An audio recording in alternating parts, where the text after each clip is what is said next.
ध्वनिर्वर्णापदं वाक्यमित्यास्पदचतुष्टयम् यस्याः सूक्ष्मादिभेदे वाग्देवीं तामुपास्महे।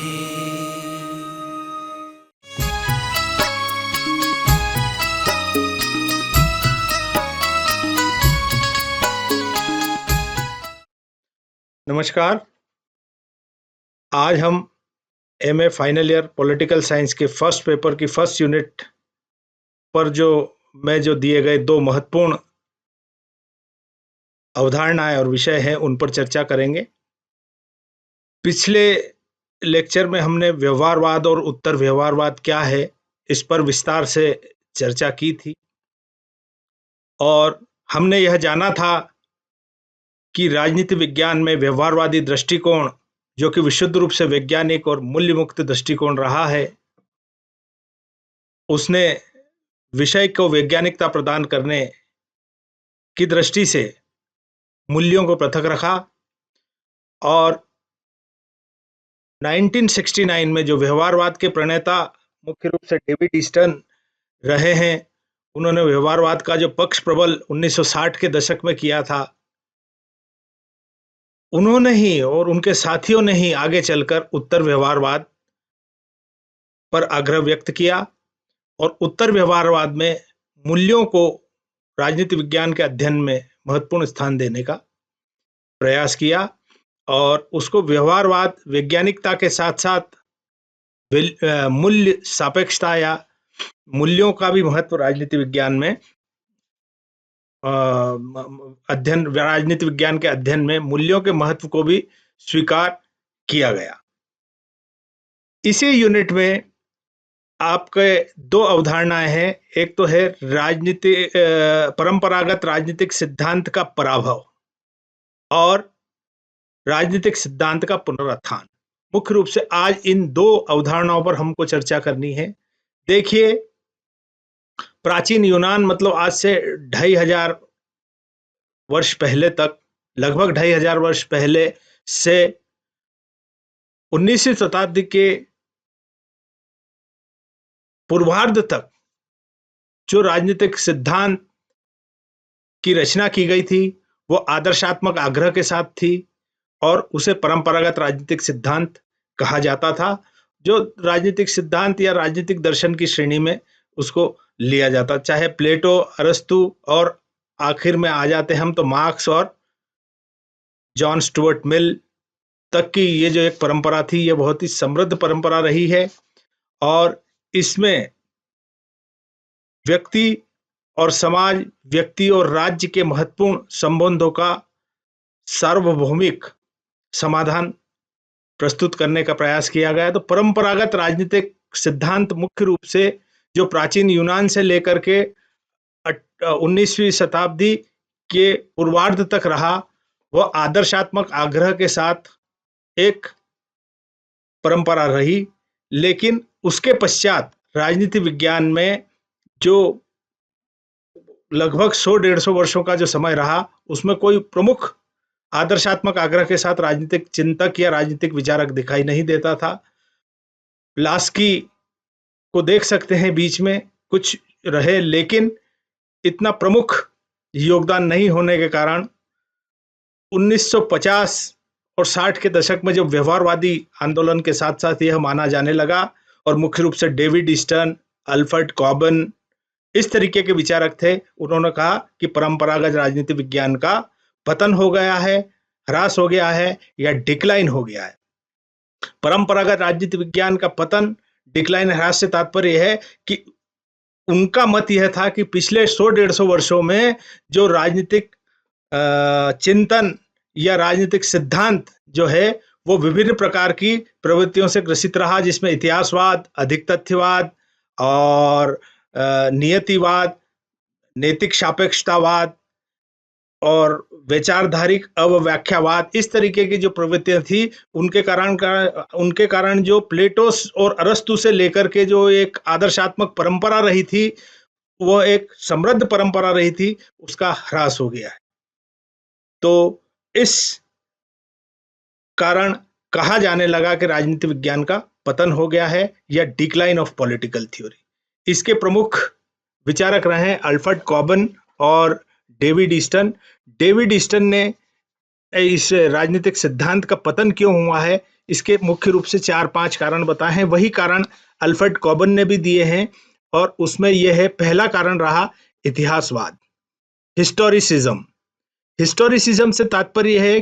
कि इनका मानना था कि विगत 1-1.5 शताब्दी से राजनीतिक चिंतन या राजनीतिक विचार का राजनीतिक चिंतन और राजनीतिक विचारधाराओं का जो भी अध्ययन हो रहा है वो इतिहासवाद से ग्रसित है। अर्थात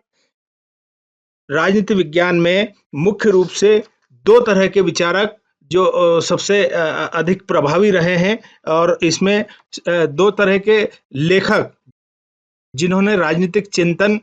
के संबंध में लिखा है, उसमें सेबाइन और डनिंग हैं और उन्होंने ऐतिहासिक दृष्टिकोण से राजनीतिक चिंतन को लिखा है। मतलब परंपरागत राजनीति विज्ञान में जो विचारक थे उनके विचार क्या थे, उनका ऐतिहासिक विश्लेषण करके और आगे कहा है, लेकिन उसमें कोई रचनात्मकता उनकी स्वयं की नहीं रही। इसलिए इतिहासवाद के कारण भी राजनीतिक सिद्धांत का पराभव माना जाने लगा है, जिसमें सेबाइन की जो पुस्तक है मुख्य रूप से उसका जिक्र किया जा सकता है। सेबाइन की 1902 में प्रकाशित पुस्तक है, डनिंग की 1902 में प्रकाशित पुस्तक है अ हिस्ट्री ऑफ पॉलिटिकल थ्योरीज 1902। इसमें उन्होंने मुख्य रूप से जो प्लेटो, अरस्तु और जो परंपरागत राजनीतिक सिद्धांत में जो प्राचीन काल, मध्यकाल और रोमन पीरियड, इनके विचारकों के विचारों का इतिहासवादी दृष्टिकोण से लेखा जोखा प्रस्तुत किया और उसके कारण यहाँ कोई नई रचनात्मक या समाज की कोई ऐसी विशेष समस्या को लेकर नया कोई समाधान देने का प्रयास नहीं किया। तो इसके कारण राजनीतिक सिद्धांत का पतन माना जाने लगा। इसी तरीके से सेबाइन ने अपनी रचना a history of political theory, इसमें भी इसी तरह का जो ऐतिहासिक लेखा जोखा परंपरागत राजनीतिक विचारकों का या आदर्शात्मक आग्रह के साथ जो विचारक रहे हैं, जिसमें प्लेटो, अरस्तु, हॉब्स, लॉक, रूसो, मोंटेस्क्यू और मिल, ग्रीन, इनके सभी के विचारकों को और मार्क्स तक के विचारकों के विचारों का ऐतिहासिक लेखा जोखा दिया, जिसके कारण नई रचनात्मकता या नई जो राजनीतिक सिद्धांत में आवश्यक रचनात्मकता का ह्रास हुआ है और यह एक प्रमुख कारण है। दूसरा कारण जो माना जाता है राजनीतिक सिद्धांत के पतन का, जो अल्फ्रेड कॉबन और डेविड ईस्टन का मान्यता है, वह है मोरल रिलेटिविज्म। कि डनिंग के विपरीत जो मैकलिन थे, उन्होंने राजनीति विज्ञान को नैतिक सापेक्षतावाद या नैतिक पक्षों से राजनीतिक सिद्धांत को जोड़ करके देखना प्रारंभ किया और नैतिक निरपेक्षतावाद के विरुद्ध नैतिक सापेक्षतावाद ला करके और राजनीतिक विज्ञान की रचनात्मकता को थोड़ा नकारात्मक रूप से प्रभावित किया। इसलिए दूसरा कारण मोरल रिलेटिविज्म भी माना जाता है, जिसके कारण राजनीतिक चिंतन और राजनीतिक सिद्धांत के क्षेत्र में आदर्शात्मकता का ह्रास हुआ। इसी तरीके से तीसरा जो प्रमुख कारण है वो अधिक तथ्यवाद है, जिसमें लॉर्ड ब्राइस ने जो अमेरिकन कॉन्स्टिट्यूशन का अध्ययन किया, अध्ययन के संदर्भ में जो विभिन्न आंकड़ों का पहाड़ इकट्ठा कर दिया, उसके संबंध में डेविड ईस्टन का मान्यता थी कि ये जो है तथ्यों का इररिलेवेंट या अप्रासंगिक पहाड़ खड़ा करने से राजनीतिक सिद्धांत या चिंतन में आदर्शात्मक रचनात्मकता का ह्रास होता है और हुआ है। और इसी के कारण, इसका मुख्य कारण उनका खुद का जो डेविड ईस्टन 1900 मतलब सेकेंड वर्ल्ड वॉर के बाद में 1950 से 60-59 तक जो है मुख्य रूप से व्यवहारवाद के प्रणेता रहे हैं। उन्होंने तथ्य और मूल्य को अलग अलग रखने का आग्रह जो व्यक्त किया था, उसके कारण राजनीति विज्ञान के क्षेत्र में, सिद्धांत निर्माण के क्षेत्र में तथ्यात्मक सिद्धांत जो कि इंपिरिकल थ्योरी रही है, मुख्य रूप से उस पर आग्रह रहा और उसके कारण जो आदर्शात्मकता के साथ जो नॉर्मेटिव थ्योरी होती थी उसके विकास को इस तथ्यात्मकता के आग्रह ने, इस फैक्चुअल थ्योरी के आग्रह ने, इस एम्पिरिकल थ्योरी के आग्रह ने उसको नकारात्मक रूप से प्रभावित किया। तो पहला कारण रहा इतिहासवाद, क्योंकि ऐतिहासिक दृष्टिकोण से अध्ययन किया गया और इतिहास और राजनीति में अंतर होता है। राजनीति विज्ञान यह अवश्य है कि इतिहास राजनीति विज्ञान का आधार है और राजनीति या history is the root of political science and political science is the fruit of history, कि राजनीति विज्ञान का जो है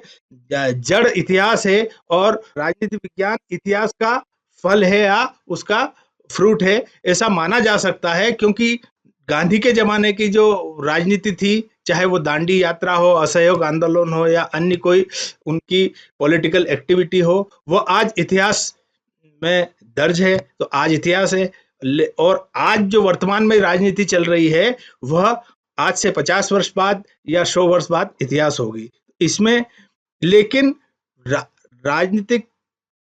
सिद्धांत में जो आदर्शात्मक या रचनात्मकता होनी चाहिए, उसके लिए व्यवहार में जो राजनीति है उसमें किस प्रकार से सुधार होगा या हो सकता है, क्या है, सिर्फ ये तो तथ्यों पर आधारित है और अधिक से अधिक तथ्य क्या है और उसका विश्लेषण करने के लिए एकत्रित किए जाए तो यह अधिक तथ्यवाद है। क्या होना चाहिए, और होना चाहिए मतलब इसमें एक आदर्शात्मक तत्व अंतर्निहित है कि आज जो है वह सही है या गलत है, इसका विश्लेषण होते हुए होना कैसा चाहिए इस पर बात होगी तो वह आदर्शात्मकता होगी। तो इस तरह से अधिक तथ्यवाद या तथ्यों पर आधारित राजनीतिक सिद्धांत ने, जो कि व्यवहारवाद के संपूर्ण काल में प्रभावी रहा, उसमें लगभग 20 वर्षों तक प्रभावी रहा अमेरिकन राजनीतिक अध्ययन के क्षेत्र में। हमारे यहाँ तो छुटमुट व्यवहारवादी अध्ययन अभी भी दिखाई देता है और मुख्य रूप से अब मूल्यों से सापेक्ष या वैल्यू रिलेटिव अध्ययन भी किया जाने लगा, क्योंकि राजनीति विज्ञान या समाज विज्ञान का अध्ययन विशुद्ध रूप से मूल्य मुक्त नहीं हो सकता, यह स्थापित हो चुका है। तो अधिक तथ्यवाद के कारण भी राजनीतिक सिद्धांत के क्षेत्र में रचनात्मकता या आदर्शात्मकता का ह्रास हुआ। इसी तरीके से एक और बिंदु आता है या एक और विषय पर इन लोगों ने, अल्फ्रेड कॉबन और डेविड ईस्टन ने ध्यान आकर्षित किया है, वह है नियतिवाद। क्योंकि मार्क्स के बाद में इकोनॉमिक डिटर्मिनिज्म या इसकी डिटर्मिनिस्टिक थ्योरी की जो भी है वो निर्धारित है, निश्चित है, उसमें परिवर्तन नहीं हो सकता है। इस तरह का जो नियतिवाद है, डिटर्मिनिज्म है, उस डिटर्मिनिज्म की मान्यता के कारण भी कोई नई आदर्शात्मक या रचनात्मकता नहीं प्रकट हुई राजनीतिक सिद्धांत के क्षेत्र में। इसलिए इस डिटर्मिनिस्टिक मान्यता के कारण भी राजनीतिक सिद्धांत में या परंपरागत राजनीतिक सिद्धांत की रचनात्मकता का पतन या ह्रास दिखाई देता है। अंतिम जो है वह हम मान सकते हैं आइडियोलॉजिकल रिडक्शनिज्म या वैचारधारिक अवव्याख्यावाद, क्योंकि सिद्धांत अपने आप में एक मुक्त, जिसको कहना चाहिए अकादमिक व्यवस्था है, जिसमें आलोचनाओं के लिए गुंजाइश होती है, उसमें सुधार की गुंजाइश होती है। लेकिन विचारधारा एक ऐसी क्लोज या बंद वैचारिक व्यवस्था है जिसको धर्म या मत के रूप में मान करके और उसको प्रैक्टिस में लाने का प्रयास किया जाता है। तो विचारधारा भी एक सिद्धांत है, लेकिन वह सिद्धांत किसी प्रकार की आलोचना की या विमर्श की गुंजाइश नहीं छोड़ता है और वह एक प्रैक्टिस में विश्वास करता है, थ्योरी और प्रैक्टिस को एक बना करके और उसमें लागू करने का विश्वास करता है। तो मार्क्स का जो सिद्धांत रहा है या मार्क्सवाद का उदाहरण लेकर देखें तो जो विचारधाराओं में मार्क्सवाद जो है, मार्क्सवाद के संबंध में जिस तरह की व्यवस्था आगे आई, और मार्क्सवादी एक सिद्धांत था, वैज्ञानिक सिद्धांत था जो द्वंद्वात्मकता के पर आधारित था या उसके अपने एक सैद्धांतिक जस्टिफिकेशन के लिए जो कुछ तत्व उसमें थे कि मध्यम वर्ग का उन्होंने अवहेलना की है या किस तरह से क्रांति होगी, और उस पर सैद्धांतिक विचार विमर्श किया जा सकता था, आलोचना की जा सकती थी, लेकिन उसको विचारधारा का रूप प्रदान करके और उसका विचारधारिक अव्याख्यावाद कर दिया। अब उसकी व्याख्या अलग तरीके से करने को रोका जाने लगा और इस तरीके से ये सब चार पांच पांच प्रकार के मुख्य रूप से इतिहासवाद, अधिक तथ्यवाद, नैतिक सापेक्षतावाद, नियतिवाद और विचारधारिक अव्याख्यावाद या आइडियोलॉजिकल रिडक्शनिज्म, इस तरह की प्रवृत्तियां देखी गई जिसने इन जनरल इन लगभग 100-150 वर्षों में 1850 से लेके 1950-60 तक के दशक में 60 के दशक तक राजनीतिक विज्ञान में जो सिद्धांत के क्षेत्र में आदर्शात्मकता की जो परंपरा चल रही थी वो प्लेटो से लेके 1880-90 तक देखी जा सकती थी। उसके बाद उसमें महत्वपूर्ण गिरावट देखी गई। इसके कारण डेविड ईस्टन और अल्फ्रेड कॉबन जैसे विचारक और भी विचारक रहे हैं, उन्होंने इसको राजनीतिक सिद्धांत या परंपरागत राजनीतिक सिद्धांत का पतन माना। 1950 और 60 आपको पता है कि द्वितीय विश्व युद्ध के बाद मुख्य रूप से 1945 के बाद में राजनीति विज्ञान में जो व्यवहारवादी अध्ययन प्रारंभ हुआ था और वो सशक्त होकर के 1960-65 तक प्रभावी रहा और 1969 में अमेरिकन पॉलिटिकल साइंस एसोसिएशन के अध्यक्ष के रूप में अध्यक्षीय उद्बोधन देते हुए डेविड ईस्टन ने उत्तर व्यवहारवाद को प्रारंभ करने या उत्तर व्यवहारवादी आग्रह के साथ राजनीतिक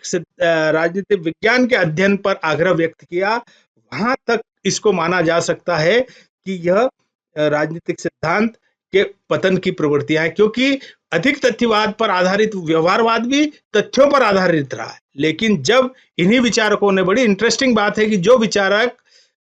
प्रथम विश्व युद्ध के बाद में और द्वितीय विश्व युद्ध के बाद में यह मानते थे कि हमारा आदर्शात्मक जो आग्रह है या हमारा जो अध्ययन का नॉर्मेटिव एस्पेक्ट है उसके कारण हम व्यवहारिक समस्याओं से कट गए हैं और राजनीति विज्ञान का व्यवहारिक समस्याओं से प्रत्यक्ष कोई संबंध नहीं होने के कारण अर्थशास्त्रियों का, समाजशास्त्रियों का या अन्य सामाजिक वैज्ञानिकों का महत्व तो नीति निर्माता अपनी सलाह लेते हैं और मानते हैं, उनका महत्व स्वीकार करते हैं, लेकिन जो राजनीति विज्ञान है वो प्रत्यक्ष रूप से राजनीतिक समस्याओं से जुड़ा हुआ माना जाना चाहिए या माना जाता है, या वो राजनीतिक समस्याओं का अध्ययन करता है, लेकिन उसका महत्व नीति निर्माता उनसे सलाह नहीं लेते। तो ऐसी स्थिति में जो असंतोष हुआ, असंतोष से एक विषय में आमूलचूल परिवर्तन का आग्रह व्यक्त किया गया और व्यवहारवाद आया। लेकिन उस व्यवहारवाद का से इन्हीं प्रणेताओं का मोहभंग लगभग 20 वर्षों के बाद हो गया और 1969 के बाद में यह माना जाने लगा कि हमें मूल्य सापेक्ष अध्ययन करना चाहिए। मूल्यों का राजनीति में अपना एक महत्व है, सिर्फ क्या है, सिर्फ तथ्य है या क्या है, उसका अध्ययन करके हम यथास्थिति को बनाए रखने का प्रयास कर ले, लेकिन हमको यथास्थितिवादी या स्टेटोक्विस्ट नहीं होकर के और परिवर्तन पर आग्रह रखना चाहिए। जो है वो अच्छा है या बुरा है, मूल्यात्मक रूप से उसका विश्लेषण किया जाए और उसके आधार पर क्या होना चाहिए इस पर बात अवश्य होगी, तभी हमारा अध्ययन सार्थक हो सकता। क्या होना चाहिए अपने आप में एक आदर्शात्मक या नॉर्मेटिव प्रश्न है। क्या है ये तो तथ्य है, लेकिन क्या होना चाहिए। तो 1969 के बाद में ओवरऑल ऐसा माना जाने लगा, जो कि आपके विषय का आज के आपके सिलेबस में जो दूसरा कंसेप्ट है वह है राजनीतिक सिद्धांत का पुनरुत्थान। तो 1971 में हार्वर्ड विश्वविद्यालय के पॉलिटिकल साइंस के प्रोफेसर जॉन रॉल्स ने एक किताब लिखी और उसका नाम था अ थ्योरी ऑफ जस्टिस। इसने यह लगभग 600 पृष्ठों की यह पुस्तक है और पूरी आदर्शात्मक आग्रह के साथ न्याय के संदर्भों में लिखी हुई है। यह एक टर्निंग पॉइंट माना जाता है और इसके बाद में संपूर्ण अंग्रेजी भाषा भाषी राजनीतिक सिद्धांत और दर्शन के क्षेत्र में और संपूर्ण राजनीति विज्ञान के क्षेत्र में, ज्यादा एग्जैगरेट नहीं करें तो राजनीति विज्ञान के अध्ययन के क्षेत्र में, सिद्धांत के अध्ययन के क्षेत्र में ऐसा माना जाने लगा कि यह एक टर्निंग पॉइंट है और यहाँ से जो रॉल्स के समर्थक रहे हैं या जो रॉल्स के विचारों से सहमत नहीं भी रहे हैं, उनके लिए भी रेफरेंस पॉइंट रॉल्स रहा है। तो आलोचकों को भी रॉल्स के विचारों को महत्वपूर्ण विचार मान करके आलोचना की है और जो समर्थक थे उन्होंने इसकी आदर्शात्मक आग्रह के साथ अपने विचार प्रस्तुत किए। तो रॉल्स का जो थ्योरी ऑफ जस्टिस है अपने आप में एक कंसेप्चुअल इनोवेशन लेके आया है। कंसेप्चुअल इनोवेशन से मतलब कि ये आदर्शात्मक आग्रह में हम सामान्यतः एक प्रश्न करते हैं कि एफर्मेटिव एक्शन क्यों की जानी चाहिए, उसके पीछे का आधार क्या है, या आरक्षण के पीछे का आधार क्या है। तो सामान्यतः सामान्य व्यक्ति यह मानता है, या इसके पहले जो राजनीतिक सिद्धांत और चिंतन में भी यह माना जाता था कि सैकड़ों वर्षों से जिनका शोषण हुआ है उनके प्रति चैरिटी और उनको हमारे समान लाने के लिए हमको एफर्मेटिव एक्शन या आरक्षण जैसी व्यवस्था करना चाहिए। लेकिन रॉल्स ने इसको नकारा। एफर्मेटिव एक्शन या वो डिफरेंस प्रिंसिपल के आधार पर वो कहता तो है कि पदों और सेवाओं में हमको विभेद करना चाहिए, और विभेद जो लीस्ट एडवांटेज्ड हो, जो सबसे अत्यल्प प्राप्त व्यक्ति हो, उसके लिए उसमें विभेद कर दिया जाना चाहिए। मतलब स्वतंत्रता और समानता के बाद में विभेद का जो उसने सिद्धांत दिया। लेकिन यह कंसेप्चुअल इनोवेशन ये है कि वेल ऑफ इग्नोरेंस एक उन्होंने एक कंसेप्ट दिया था कि अज्ञान के आवरण में व्यक्ति यह नहीं जानता कि मेरी स्थिति क्या है, और ऐसी स्थिति में वो अगर न्याय के सिद्धांतों का को वर्ण करेगा तो वह मानेगा कि अज्ञान के आवरण में उसे पता नहीं कि उसकी आर्थिक, सामाजिक और राजनीतिक स्थिति क्या है। तो वह मानेगा कि लीस्ट एडवांटेज्ड स्थिति में उसे अधिकतम लाभ हो, और ऐसी स्थिति में वह न्याय के इन्हीं तीनों सिद्धांतों का अनुसरण करेगा। इसलिए यह कंसेप्चुअल इनोवेशन है, कोई चैरिटी की बात नहीं कर रहा, वो किसी पर दया की बात नहीं कर रहा, और वह कह रहा है कि यह एक रैशनल चॉइस होगी उस व्यक्ति की। तो रॉल्स पर हम अलग से विचार करेंगे, लेकिन यहाँ हमारा मुद्दा है कि राजनीतिक विज्ञान का पुनरुत्थान, मतलब आदर्शात्मक आग्रह के साथ राजनीतिक विज्ञान पुनः अस्तित्व में आया। तो उसमें नव उदारवादी जो थे, उसमें नव उदारवादी में मुख्य रूप से नियो कांटियन, जिसको रॉल्स, आइजैक बर्लिन इत्यादि रहे हैं, जिन्होंने स्वतंत्रता पर आग्रह के साथ अपना चिंतन प्रस्तुत किया है, और बड़ी दार्शनिक सशक्तता के साथ उनकी विचार आए हैं। रॉल्स की थ्योरी ऑफ जस्टिस है, 3 किताबें हैं मुख्य रूप से रॉल्स की, और इसी तरह से आइजैक बर्लिन है दूसरी धारा में, मुख्य रूप से जिनको कहते हैं लिबर्टेरियन या इच्छा स्वतंत्रवादी, हिंदी में उसको इच्छा स्वतंत्रवाद कहते हैं। रॉबर्ट नोजिक है, जिन्होंने रॉल्स की, हार्वर्ड में उन्हीं के सहयोगी रहे हैं, लेकिन रॉल्स के थ्योरी ऑफ जस्टिस पर, स्वतंत्रता पर आग्रह के साथ ही उन्होंने अन्य आदर्शात्मक आग्रह अधिकार को लेकर के और अपना एक अल्टरनेटिव थ्योरी प्रस्तुत की, और थ्योरी ऑफ इंटाइटलमेंट, जैसे कि रॉल्स की थ्योरी रही है अ थ्योरी ऑफ जस्टिस, तो उसको बोलते हैं जस्टिस एज ए फेयरनेस, और यहाँ उन्होंने कहा जस्टिस की जो थ्योरी दी है वो इंटाइटलमेंट या अधिकारिता के सिद्धांत, अधिकारों पर आग्रह के साथ इन्होंने न्याय का सिद्धांत दिया। और रॉल्स की प्रमुख विचारों का आलोचना करते हुए आदर्शात्मक आग्रह के साथ, मतलब वही परंपरागत राजनीतिक सिद्धांत में जो दार्शनिक और आदर्शात्मक आग्रह होता था, नॉर्मेटिव आग्रह के साथ अपना एक अल्टरनेटिव थ्योरी दी है, और वो नोजिक है, इन्होंने दी है। इसी तरीके से रिवाइवल में जो तीसरी धारा देखते हैं, वो इन दोनों लिबरल और लिबर्टेरियन, इन दोनों जो धाराएं थी रॉल्स की और नोजिक की, इनका दोनों का विरोध करते हुए वह तीसरी धारा आई, वह कम्युनिटेरियन। कम्युनिटेरियन ने कहा कि इन दोनों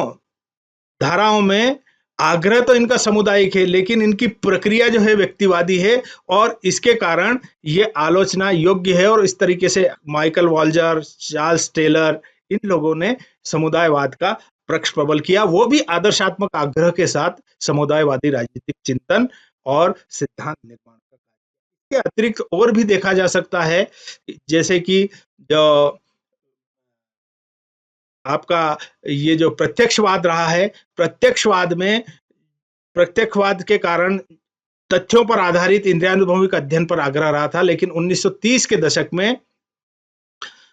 जर्मनी में फ्रैंकफर्ट स्कूल में और उसके बाद में अन्य जगहों पर जो है लॉजिकल पॉजिटिविज्म आया और आपका क्रिटिकल थ्योरी या आलोचनात्मक सिद्धांत, इनके आधार पर भी थियोडोर एडोर्नो, हर्बर्ट मार्कुस और यूग्रेन हेबरमास, इन्होंने भी आदर्शात्मक आग्रह के साथ नव मार्क्सवादी इंटरप्रिटेशन के आधार पर राजनीतिक सिद्धांत के आदर्शात्मक पक्ष को प्रबल किया। इस तरीके से राजनीति विज्ञान में जो परंपरागत राजनीतिक सिद्धांत में जो आदर्शात्मक तत्व थे, जिनका लगभग 100-150 वर्षों में, मतलब 1850 से लेकर 1950-60 के दशक तक जो ह्रास देखा गया था, जो पतन देखा गया था, वह 1970 के दशक से या 71 विशेष रूप से कहें तो 1971 में जो जॉन रॉल्स की किताब थ्योरी ऑफ जस्टिस या पुस्तक थ्योरी ऑफ जस्टिस आई, उसके बाद से राजनीति विज्ञान में एक आदर्शात्मक आग्रह के साथ पुनः आदर्शात्मक सिद्धांतों का रचना का जो एक ट्रेंड देखा जाता है। तो अब राजनीतिक सिद्धांत को हम ऐसा नहीं कह सकते कि राजनीतिक सिद्धांत, परंपरागत राजनीतिक सिद्धांत का पतन हो गया है, ह्रास हो गया, इसका पुनरुत्थान भी हो रहा है। और हीगल ने भी कहा था कि the owl of Minerva flies at dusk, कि जो मिनर्वा मतलब यूनान में या वो धन की देवी लक्ष्मी को कहते हैं, और वो उल्लू पर सवार होती है। तो owl of Minerva flies at dusk, जब अंधकार होता है या जब ज्ञान में ज्यादा पॉलिटिकल या सोशल अपवेल की स्थिति दिखती है और कोई रास्ता नहीं दिखता, तब मिनर्वा का उल्लू जो है उड़ान भरता है, मतलब नई तरह का सिद्धांत रचना होती है। और हमको दिखता है कि राजनीतिक सिद्धांत के क्षेत्र में आदर्शात्मक आग्रह के साथ नए कंसेप्चुअल डेवलपमेंट हो रहे हैं, जिसमें रॉल्स है, नोजिक है, या जिसको कहना चाहिए कि उदार समतावादी है रॉल्स, एर्जे बर्लिन, नोजिक है इच्छा स्वतंत्रवादी, समुदायवादी है, और क्रिटिकल थियोरिस्ट हैं। इस तरीके से राजनीतिक सिद्धांत का यह पुनरुत्थान संभव हुआ। नेक्स्ट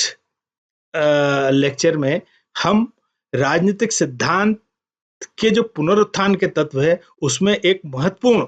जो विचारक है जॉन रॉल्स, उसकी अ थ्योरी ऑफ जस्टिस या जस्टिस के सिद्धांत। तो यह एक अलग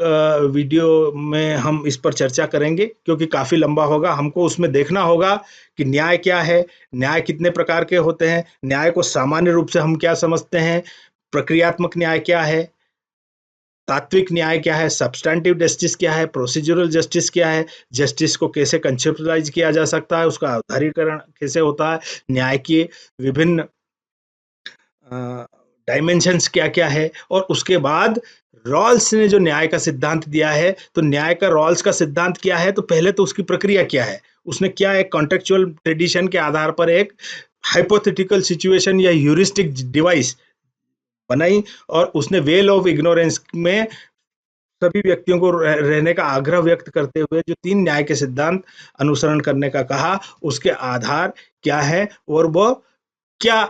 आदर्शात्मकता के साथ या किस दार्शनिक सशक्तता के साथ अपना न्याय का सिद्धांत देता है, उस पर हम चर्चा करेंगे। आज सिर्फ इतना ही। इस संबंध में जो विद्यार्थी हैं हमारे, उनके संदर्भ में इस पर टिप्पणी आ सकती है, और टिप्पणी और इसमें शॉर्ट आंसर क्वेश्चंस भी आ सकते हैं कि राजनीतिक सिद्धांत, परंपरागत राजनीतिक सिद्धांत का पतन को स्पष्ट कीजिए, या परंपरागत राजनीतिक सिद्धांत का पतन क्यों हुआ, उसके प्रमुख कारण क्या क्या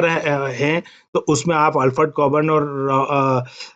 डेविड ईस्टन द्वारा जो प्रतिपादित 4-5 कारण हैं, जिसमें इतिहासवाद, हिस्टोरिसिज्म, हाइपरफैक्चुअलिज्म, अधिक तथ्यवाद, मोरल रिलेटिविज्म या नैतिक सापेक्षतावाद, डिटर्मिनिज्म, नियतिवाद, और वैचारधारिक अव्याख्यावाद या आइडियोलॉजिकल रिडक्शनिज्म, इनकी चर्चा कर सकते हैं। उसके बाद पुनरुत्थान, राजनीति विज्ञान का पुनरुत्थान, ये एक स्वतंत्र प्रश्न नहीं होते हुए इस पर किसी विचारक के विचार या उसकी अवधारणाएं भी पूछ सकते हैं। लेकिन जो 1970 के दशक से बाद से हमको राजनीतिक सिद्धांत निर्माण के क्षेत्र में एक आदर्शात्मक आग्रह के साथ राजनीतिक सिद्धांत निर्माण की प्रक्रिया दिखाई देती है। उसमें चाहे जॉन रॉल्स हो, रॉबर्ट नोजिक हो या समुदायवादी चार्ल्स टेलर हो, वॉल्जर हो, इन सब के सिद्धांतों को या आपके क्रिटिकल थ्योरी के जो है हैबरमास हो, इस पर भी प्रश्न पूछे जा सकते हैं। तो ये आदर्शात्मक आग्रह के साथ विशिष्ट पूरे जिसको कहना चाहिए एक बड़ा व्यापक फ्रेमवर्क के आधार पर किसी विशेष विचारक का विचार भी पूछे जा सकते हैं और उस पर हम नेक्स्ट उसमें वीडियो में चर्चा करेंगे। तब तक के लिए बहुत बहुत धन्यवाद। Thank you.